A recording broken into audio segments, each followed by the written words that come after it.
আসসালামু আলাইকুম প্রিয় বন্ধুরা, আজকে নাউনের উপর এমন একটি দুর্দান্ত ক্লাস হতে যাচ্ছে যে এই ক্লাসটি করার পর নাউন নিয়ে তোমার জীবনে আর কখনো কোনোদিন কোনো রকম সংশয় থাকবে না। এবং প্রত্যেকটি চাকরি পরীক্ষা আমরা জানি নাউন থেকে দুই একটি কোশ্চেন আসেই, এবং সেই প্রশ্নগুলো তুমি এখন থেকে নির্দ্বিধায় অ্যান্সার করতে পারবে, তো 100% কনফিডেন্ট নিয়ে। তুমি যদি বিশ্বাস না করো তাহলে আমার সাথে এই ক্লাসে জয়েন করো এবং দেখো যে নাউনটা কত চমৎকার একটা বিষয়। যে এই নাউনটাকে আমরা তো মনে করি যে শুধুই নাম, নাউন মানে শুধু নাম, এটুকুই আমরা মনে করি।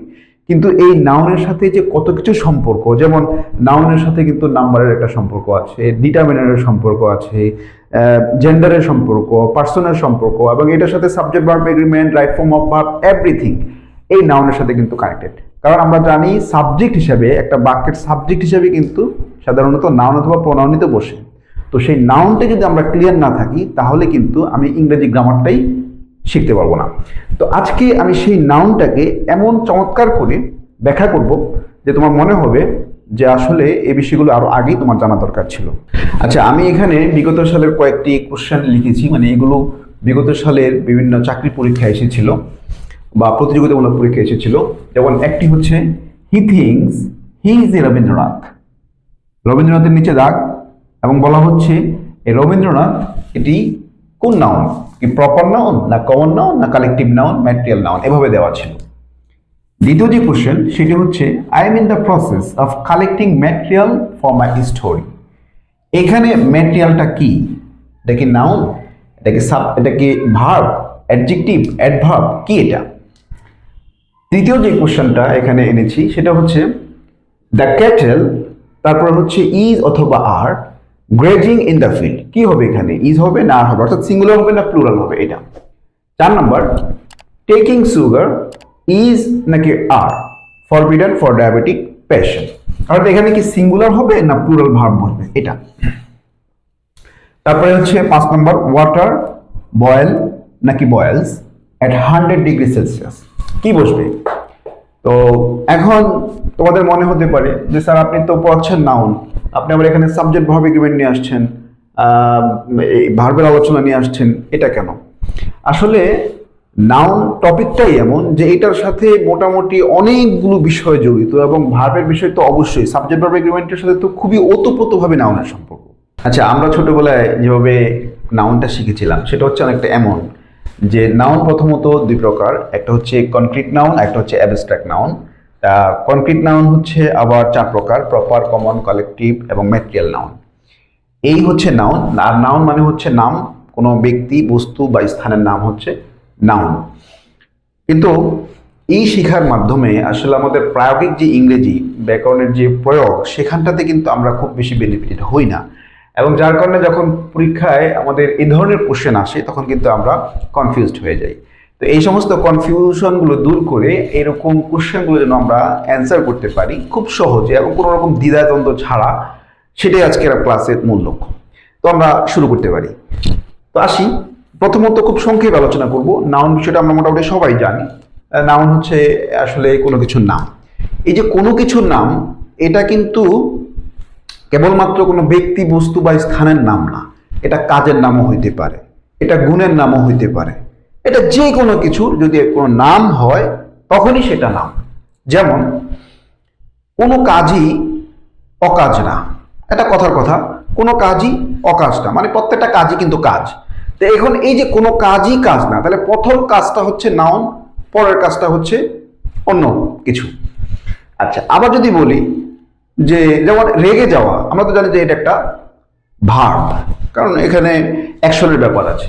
কিন্তু যদি বলি যে রাগ মানুষের একটি স্বভাব, তো এখানে কিন্তু রাগটা নাউন। ঠিক একইভাবে যে কোনো কিছুর নাম হতে পারে, যেমন স্বাধীনতায় কে বাঁচিতে চায়, এখানে স্বাধীনতা এটা কিন্তু একটা নাউন। তো আচ্ছা, এ হলো মূলত নাউন। তাহলে আমরা বুঝলাম যে নাউন হচ্ছে যে কোনো কিছুর নামই হচ্ছে নাউন। আচ্ছা, তা নাউনকে ব্যাকরণবিদরা প্রথমত দুইটা ভাগে ভাগ করে ফেলেছেন। দুইটা ভাগে কেন ভাগ করছেন সেটা আমরা একটু পরে জানবো। দুইটা ভাগ কি? একটা হচ্ছে কনক্রিট আর একটা হচ্ছে অ্যাবস্ট্রাক্ট। তা কনক্রিট মানেটা কি? কনক্রিট মানে হচ্ছে বাংলা ব্যাকরণ, মানে ইংরেজি ব্যাকরণে যেভাবে লেখা আছে সেটা হচ্ছে যে ইন্দ্রিয় গ্রাহ্য নাম, খুব জটিল। আসলে ইন্দ্রিয় গ্রাহ্য বলতে কি বোঝায়, খুব সহজ করে যদি বলি যে ইন্দ্রিয় দ্বারা যেটা সম্পর্কে তথ্য নেওয়া যায় বা যেটা সম্পর্কে বুঝতে পারা যায় সেটা হচ্ছে ইন্দ্রিয় গ্রাহ্য। তো আমাদের ইন্দ্রিয় কয়টা? আমাদের ইন্দ্রিয় হচ্ছে 5টা। কি? চক্ষু, কর্ণ, নাসিকা, রসনা এবং ত্বক। অর্থাৎ চোখ, কান, নাক, জিহ্বা এবং হচ্ছে আমাদের যে ত্বক। এই 5টা হচ্ছে যে কোনো মানুষের ইনপুট ডিভাইস। কম্পিউটার যেমন হচ্ছে ইনপুট ডিভাইসের মাধ্যমে বাইরের ডেটা কালেকশন করে, ঠিক একইভাবে মানুষের ইনপুট ডিভাইস হচ্ছে এই 5টা। এই 5টার মাধ্যমে হচ্ছে বাইরের থেকে সে তথ্য নেয়। তো এই 5টা জিনিস দিয়ে, ইনপুট ডিভাইস দিয়ে যখন কোনো কিছু সম্পর্কে, যেমন চোখ দিয়ে যদি দেখা যায় তাহলে সেটা কনক্রিট, হাত দিয়ে যদি ধরা যায় তাহলে সেটা কনক্রিট, জিহ্বা দিয়ে যদি হচ্ছে স্বাদ নেওয়া যায় তাহলে সেটা কনক্রিট। তো এই হচ্ছে কনক্রিটের ফ্যাক্ট। আর অ্যাবস্ট্রাক্ট কি?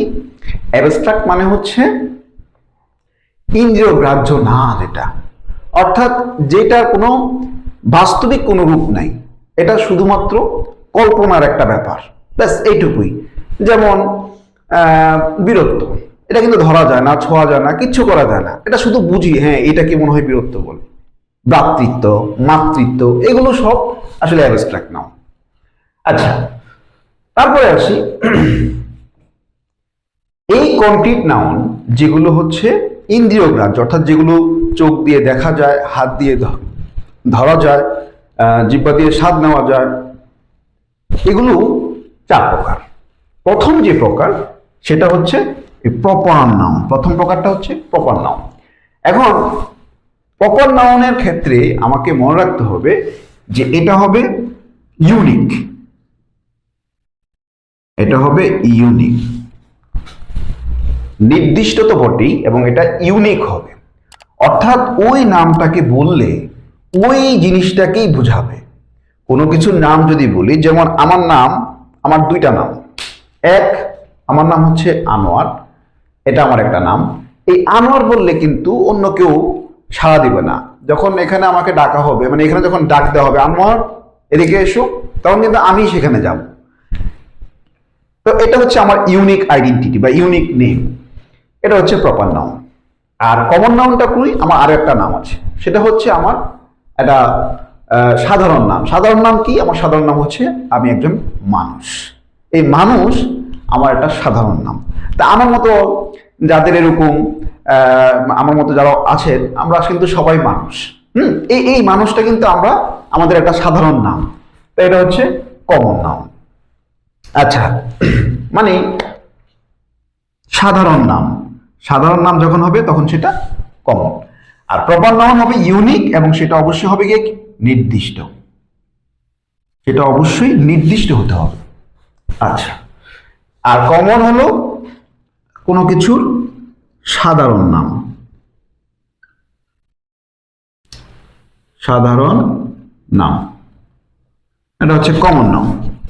আর কালেকটিভ নাউন কি? কালেকটিভ নাউন হচ্ছে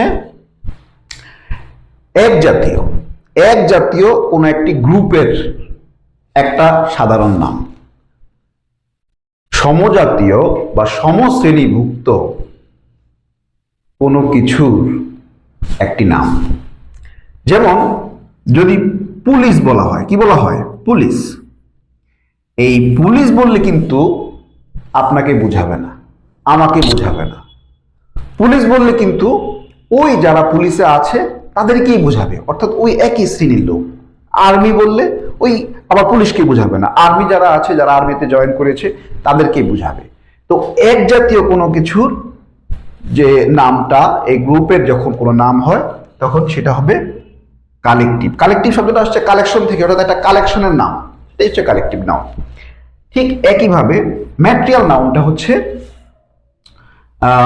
আচ্ছা, এটা হচ্ছে গ্রুপের নাম। হ্যাঁ, গ্রুপ, এটা গ্রুপের নাম। আর তাহলে ম্যাটেরিয়াল হচ্ছে কোনো কিছুর উপাদানের নাম। ম্যাটেরিয়াল মানে তো উপাদান, তাহলে ম্যাটেরিয়াল নাউন বলতে কোনো উপাদানের নামকেই ম্যাটেরিয়াল নাউন বলে। খুব সিম্পল। আর সহজভাবে যদি আমরা বলি যে যেটা আসলে গণনা করা যায় না কিন্তু অন্য কোনো ভাবে পরিমাপ করা যায়, সেটাই হচ্ছে ম্যাটেরিয়াল নাউন। তাহলে যেমন আমরা যদি বলি যে ওয়েল, তেল, এটা কিন্তু গণনা করা যায় না, এটা কিন্তু পরিমাপ করা যায়, সুতরাং এটা হচ্ছে একটা ম্যাটেরিয়াল নাউন। আবার যদি বলি যে সল্ট, লবণ, এটা কিন্তু আমরা গণনা করি না, এটা হচ্ছে ম্যাটেরিয়াল, মানে উপাদান, এক কথায় শেষ, এটা হচ্ছে ম্যাটেরিয়াল নাউন। এখন এই যে আমরা শিখলাম proper, common, collective, material noun, এই 4 প্রকার হচ্ছে কনক্রিট নাউনের প্রকারভেদ। অর্থাৎ এগুলো হচ্ছে আমরা আমাদের ইন্দ্রিয় দ্বারা এগুলো সম্পর্কে তথ্য সংগ্রহ করতে পারি, চোখ দিয়ে দেখতে পারি, নাক দিয়ে এগুলোর ঘ্রাণ নিতে পারি, তারপর হচ্ছে জিহ্বা দিয়ে স্বাদ নিতে পারি, ত্বক দিয়ে সেগুলো টাচ করতে পারি, কিন্তু এগুলোর কিছুই আমরা করতে পারি না এই অ্যাবস্ট্রাক্ট নাউনে। তো অ্যাবস্ট্রাক্ট নাউন কোনগুলো? অ্যাবস্ট্রাক্ট নাউন যেমন ব্রাদারহুড, যেমন ব্রাদারহুড, তারপরে এইভাবে মাদারহুড, এগুলো হচ্ছে অ্যাবস্ট্রাক্ট নাউন। তারপরে হিরোইজম, বীরত্ব, এই যে এগুলো হচ্ছে অ্যাবস্ট্রাক্ট নাউন। আচ্ছা, এবার আমরা তো এই যে বিষয়গুলো শিখলাম, কিন্তু এতে আমাদের আসলে লাভটা কি হলো? এখন পর্যন্ত আমাদের তেমন কিছুই হয় না, এটা আসলে জাস্ট হচ্ছে একটা জিনিস আমরা জানলাম, এইটুকুই, এটা আসলে প্রায়োগিক কিছুই আমরা এখন পর্যন্ত শিখি নাই। আচ্ছা, এখন আমরা শিখি প্রথমত প্রপার নাউন। যে আমরা প্রপার নাউন যখন দেখব তখন ইংরেজিতে আমাদের যে বিষয়গুলো মনে রাখতে হবে, ব্যাকরণে যে বিষয়গুলো মনে রাখতে হবে, সেটার প্রথমটা হচ্ছে যে এই প্রপার নাউনে কখনো প্লুরাল হয় না।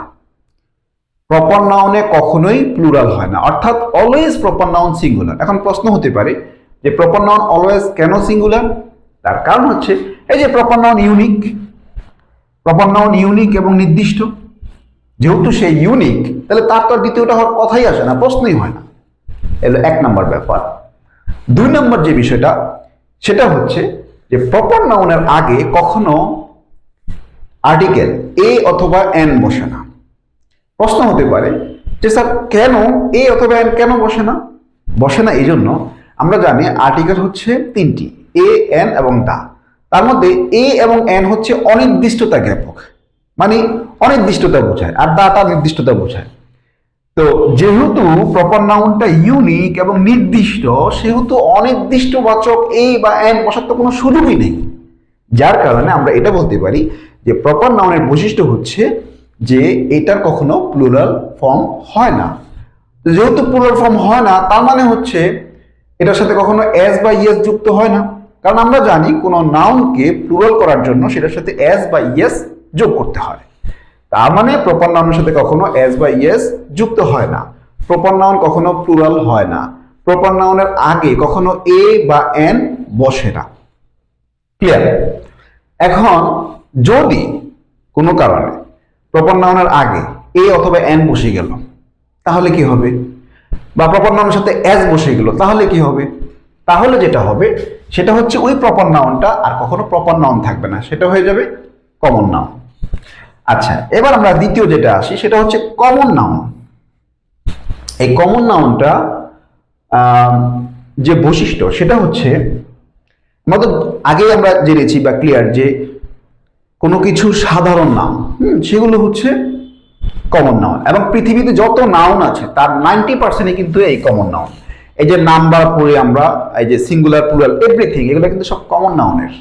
যত সিঙ্গুলার প্লুরাল নাউন, যত প্লুরাল নাউন, সব কিন্তু কমন নাউনের, ম্যাক্সিমামে আর কি 95% কমন নাউন।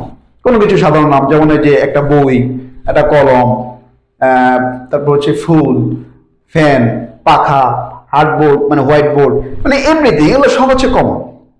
কেন কমন? যেমন এই যে কলম, কলম এটা কিন্তু একটা কমন নাউন। কেন?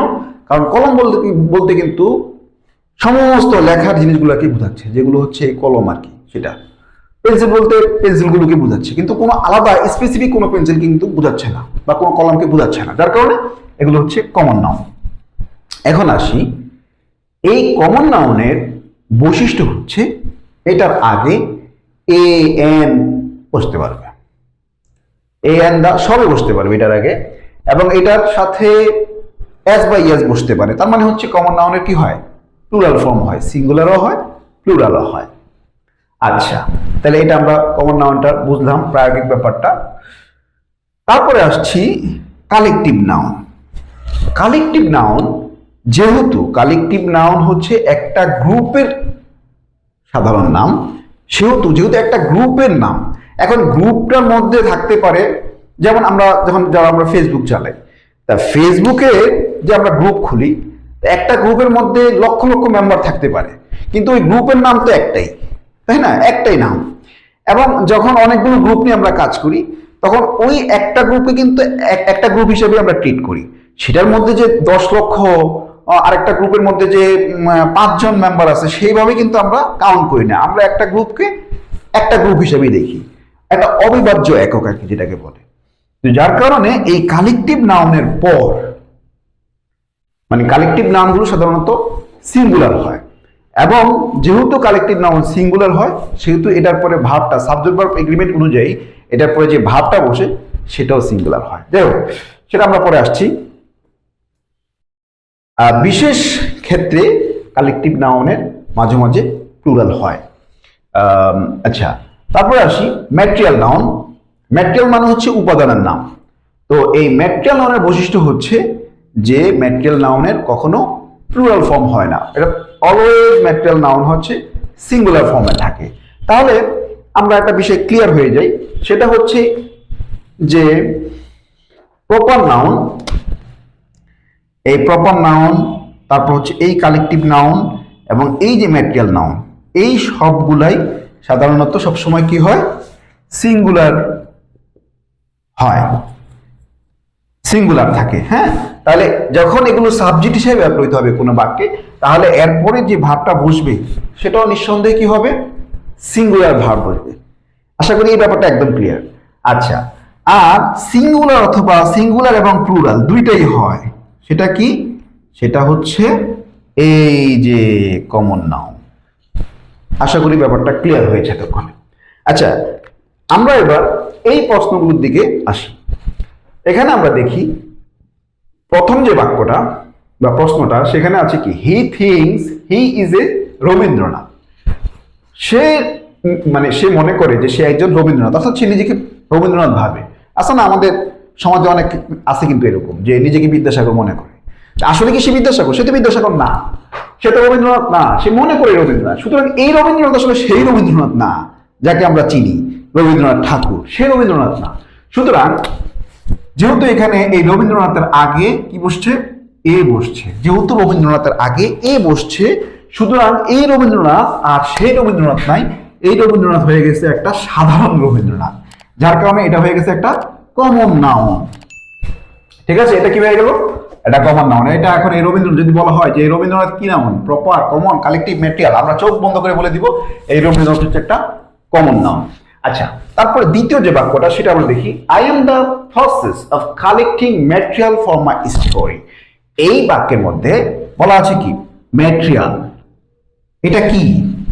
দেখে হঠাৎ করে মনে হয়ে যেতে পারে যে এটা মনে হয় অ্যাডজেক্টিভ, কারণ শেষে যে এল আছে, এল থাকলে তো মনে হয় অ্যাডজেক্টিভের মতো, কিন্তু না। এখানে আমাদেরকে একটা বিষয় মনে রাখতে হবে যে এই যে কোনো ভার্বের সাথে যদি আইএনজি থাকে, কোনো ভার্বের সাথে যদি আইএনজি থাকে, তাহলে সেটা কি হয়ে যায়? সেটা জেরাম হতে পারে, আবার সেটা পার্টিসিপল হতে পারে। আচ্ছা, তো জেরাম কাজ করে কিসের? নাউন প্লাস হচ্ছে ভার্বের কাজ করে, আর পার্টিসিপল কাজ করে হচ্ছে ভার্ব প্লাস অ্যাডজেক্টিভের কাজ করে। তো এইখানে যেহেতু নাউন বসার কোনো সুযোগই নেই, সেহেতু এটা এখানে কাজ করেছে একটা পার্টিসিপলের কাজ করেছে। পার্টিসিপল হয় এটা একটা অ্যাডজেক্টিভের কাজ করেছে। অ্যাডজেক্টিভের যে কাজ সেটা হচ্ছে কি? সে নাউনের আগে বসে নাউনকে বৈশিষ্ট্য দান করে। সেজন্য আমরা এখানে চোখ বন্ধ করে বলবো যে এই ম্যাটেরিয়াল এটা হচ্ছে একটা নাউন। তো এই বিষয়টা আমরা আরো বিস্তারিত আলোচনা করব ভার্বের ক্লাসের মধ্যে ইনশাআল্লাহ, তখন আশা করি বিষয়টা আরো পরিষ্কার হয়ে যাবে। তারপরে 3 নম্বর যে বাক্যটা সেটা হচ্ছে দ্য ক্যাটেল ইজ নাকি আর। এখন ক্যাটেলটা কি?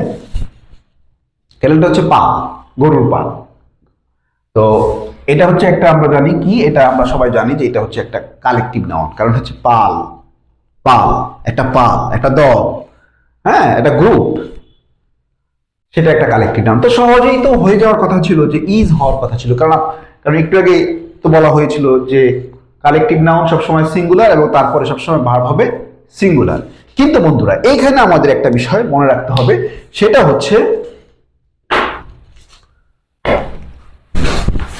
কয়েকটি নাউন, ক্যাটেল, তারপরে হচ্ছে পুলিশ, তারপরে হচ্ছে ফ্লক, তারপর হচ্ছে জেন্ট্রি, এই যে এরকম আরো দু একটা আছে, এগুলোর পরে সবসময় ভার্ব প্লুরাল বসে। কেন বসে? এটা ব্যতিক্রম, এগুলো হচ্ছে ব্যতিক্রম, এগুলোর পরে ভার্ব সবসময় প্লুরাল হয়। কি? ক্যাটেল অর্থাৎ পাল আর কি, যেটা পুলিশ, পুলিশ তো আমরা জানি, ফ্লক ওরকম ওই যে পাখির ঝাঁক আর কি, আর জেন্ট্রি হচ্ছে সম্প্রদায়, কোনো সম্প্রদায়। তো এগুলোর পর যখন ভার্বের বসবে তখন অবশ্যই প্লুরাল হবে, সুতরাং এটা হবে না, এটা হবে। ক্লিয়ার? আচ্ছা, এটা দেখি, টেকিং সুগার। সুগারটা কি? সুগারটা হচ্ছে একটা ম্যাটেরিয়াল নাউন, আর আমরা জানি ম্যাটেরিয়াল নাউন হচ্ছে সিঙ্গুলার এবং তারপরে ভার্বটা হবে কি? সিঙ্গুলার। ক্লিয়ার? ক্লিয়ার। ঠিক একইভাবে এখানেও সেম কাহিনী, ওয়াটার হচ্ছে একটা সিঙ্গুলার এবং এটার পরে ভার্ব সিঙ্গুলার বসবে। যেখানে সিঙ্গুলার কোনটা? আগের ক্লাসে আমরা বলেছি যে ভার্বের সাথে যদি এস বা ইয়েস বসে তাহলে সেটা হয়ে যাবে সিঙ্গুলার। সুতরাং এখানে বলবে কি? ওয়াটার বয়েলস এট 100 ডিগ্রি সেলসিয়াস। তো সুপ্রিয় বন্ধুরা, আশা করি আজকের ক্লাস তোমরা অনেক বেশি এনজয় করেছো, এর মাধ্যমে উপকৃত হয়েছো। সবাই ভালো থাকবা, সুস্থ থাকবা। আজকে এখানে শেষ করছি। আসসালামু আলাইকুম।